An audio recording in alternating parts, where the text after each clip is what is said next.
Jesus Christ. Pero sa atin, meron tayong ibang interpretation dito kung bakit tayo magpapabaptize. Hindi tayo magpapabaptize dahil gusto natin maligtas. Okay, ligtas na tayo.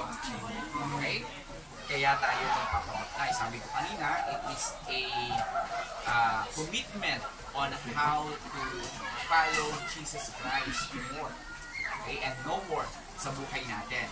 Okay? Ang tanong siguro natin, ano ba talaga ang water baptism? Kaya yung tanong na what is water baptism, it is an outward manifestation of repentance and faith in Christ.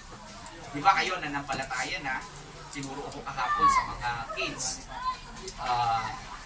what is repentance?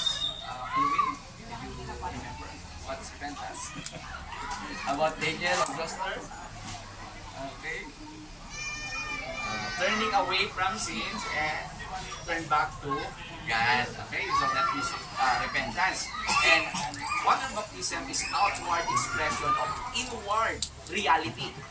So may nangyayaring maganda sa buhay natin at paano natin ito i-express naman. And water baptism is public expression of private experience. Ano yung private experience natin? Nung tinanggap natin si Jesus Christ as Lord, Personal Savior ng buhay natin, nakaranas tayo ng pagbabago. At kung ano yung gagawin natin ngayon ay expression lang yan ng pagbabago nangyari doon sa loob natin at sa buhay natin. Halimbawa, kapag ikaw ay sabi ko nga kahapon na kapag nag-birthday ka, hindi may kakaila na ang birthday mo ay May 1. Diba? Kay John Ray. Happy birthday. Wow! Happy birthday kay John Ray. Yun yung nakalagay sa certificate niya, sa PSA niya. Ngayon, ang ginawa natin noong kailan nung Friday, nagkaroon ng celebration para doon sa birthday niya. Pero hindi ibig sabihin na kahit walang celebration nung Friday ay hindi siya pwedeng mag-celebrate ng May 1 na birthday niya. So, ibig sabihin, public celebration yung nangyari nung Friday, pero nauna na every May 1 ay talagang birthday niya yun. So, sa madaling sabi, ligtas na tayo. Okay? Mabaptize man tayo o hindi, walang problema. Ligtas na tayo. Okay? Ngayon, ang gagawin nyo lang ay publicly celebrate nyo yung kaligtasan nyo. At praise God dahil isa kami sa mga nakicelebrate sa inyo na na-invite. Amen? Para magbahagi doon sa celebration na nangyari sa buhay nyo. Okay? So that is a water baptism. Okay, in Colossians chapter 2 verse 12, having been buried with Him in baptism and raised with Him through your faith in the power of God who raised Him from the dead. When you were dead in your sins and in the uncircumcision of your sinful nature, God made you alive with Christ. He forgave us all our sin. So having canceled the written code with its religious that was against us and that stood opposed to us, He took it away, nailing it to the cross. So, sa madaling sabi, yung gagawin nyo ngayon ay isang representation o symbolism na kung si Jesus Christ ay namatay, okay, at pagkatapos muling nabuhay, ganoon din tayo, na tayo ay patay na sa kasalanan, okay, at pagkatapos tayo ay nagkaroon muli ng buhay. Spiritually dead tayo nun, separated, okay, from God. Wala tayong relationship at connection sa Kanya. But when we accepted Jesus Christ as Lord, Personal Savior ng buhay natin, we have now spiritual life. Kaya, mamatay man tayo physically, alam natin na muling may pagkabuhay. Okay? Pero yung gagawin natin mamaya na paglubog sa inyo ay representation yun na kayo ay patay na sa mga kasalanan at pagkatapos ngayon ay meron tayong bagong buhay. Kaya mamaya pag nilubog kayo, dapat lahat ng parte ng katawan nyo nakalubog. At yung ipagbati na dyan kayo. Okay? Para pag may kaaway kayo, yung kamay nyo excuse na manampal, manuntok, kasi hindi naman na ilubog yan, hindi namatay yan sa kasalanan. Wala, nandiyan pa rin sa kasalanan din. Okay? So, yun yung point. Okay? And why water baptism is important? Bakit mahalaga ang water baptism? First, Jesus got baptized. We want like Jesus, okay? We want to be like Jesus. Kung si Jesus Christ, na ating Lord and Savior, nagpabaptize siya, to fulfill all righteousness, sabi sa Matthew chapter 28 verse 9, so sino ba tayo para hindi gawin kung ano yung ginawa niya? It is identification with Christ's death and resurrection, yung sinasabi ko kanina. Okay, why we should get baptized is because when we do essentially, okay, what we are doing is we're inviting a community of people into our salvation, experience to hold us accountable, to encourage us along the way, and simply inviting them to be our new family, the body of Christ. Yan, sinasabi natin ngayon, okay, kabilang na kami sa pamilya nyo ng mga mananampalataya. And regardless the struggles that you may encounter sa spiritual journey nyo, nandito ang spiritual family para umalalay ang suporta sa inyo. Okay? At nandito kami ngayon and we will do our best to help each one of you to grow in your spiritual journey. Okay? In your spiritual walk. Okay? Yun yung halagahan kung bakit natin kailangan gawin itong water baptism. When should I get baptized? Kailan ba dapat ako mabaptize? May certain age ba yan na kailangan marating muna yung ganitong age bago makabaptize? Okay?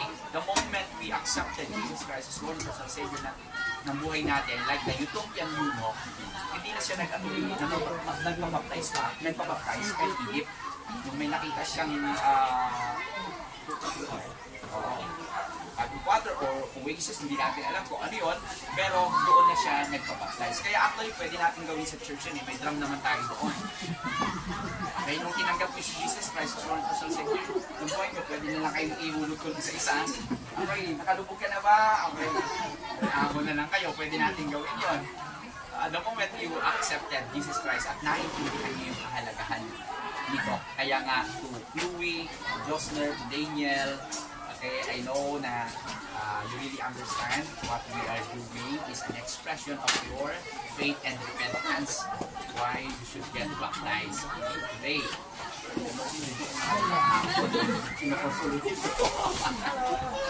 Okay? So, yun yung isang dahilan na bakit kailangan ngayon na kasi excited kayo na tinanggap niyo si Jesus Christ as Lord and Savior ng buhay. Okay? Who should be baptized? Sino ba yung dapat na i-baptize? Yung pangkapal, yung naniniwala kay Jesus Christ. Okay?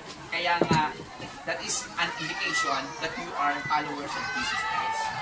Dahil si Jesus Christ mismo ginawa niya ito, so kailangan natin sundin at gawin din kung ano yung ginawa niya. Okay? And how should we baptize? Paano ba kayo i-baptize? Yun nga, yung immerse. Pag sinabi kasing baptize is baptizo, ang ibig sabihin nun is immerse. Kailangan kayong buluto. Hindi yung bisik-bisik. Pag bisik-bisik, sprinkle yun. Okay, I baptize you in the name of the Father, in the name of the Son. Okay? The Holy Spirit, yung physical lang kayo, hindi yun baptism. Sprinkle yun. Ay pag baptism, yung word na baptizo, ay to immerse. Kailangan mailubog kayo. Remember, hanggat hindi nyo nakikita si Jesus, patuloy kayo ilubog mamaya. Pagbangon nyo, nakita nyo ba si Jesus? Babalik namin kayo.